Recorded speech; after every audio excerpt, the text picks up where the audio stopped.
This episode is sponsored by DKT Pakistan.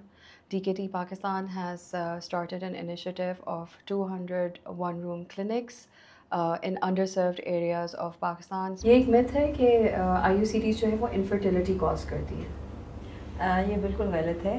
IUCD جو ہیں وہ یوٹرس کے اندر انسرٹ کی جاتی ہیں اور یہ ایک ریورسیبل میتھڈ ہے, یعنی کہ آپ جب اس کو ریموو کریں گے تو فرٹیلیٹی فوراً ریٹرن ہو جاتی ہے. اس کا کوئی ایویڈنس نہیں ہے کہ اس کے کوئی لانگ ٹرم سائیڈ ایفیکٹس ہوں اور کوئی انفرٹیلیٹی کی کوئی ایویڈنس موجود نہیں ہے. میرا اگلا سوال آپ سے یہ ہے, کہتے ہیں کہ IUCD انسرشن جو ہے بہت پینفل پروسیجر ہے اور یہ بہت رسکی بھی ہو سکتا ہے. اس کے بارے میں آپ کا کیا خیال ہے؟ ایسا نہیں ہے, کیونکہ یہ ایک ایسا پروسیجر ہے جو چند منٹ میں مکمل ہو جاتا ہے.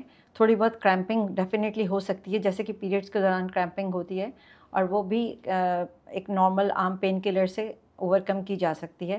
تو یہ بالکل بھی ایسا نہیں ہے, اور اگر ٹرینڈ پرووائڈر ہو تو وہ اس کو بآسانی انسرٹ بھی کر سکتا ہے اور اس کے ایسوسیٹڈ پین بھی بہت کم ہوتی ہے.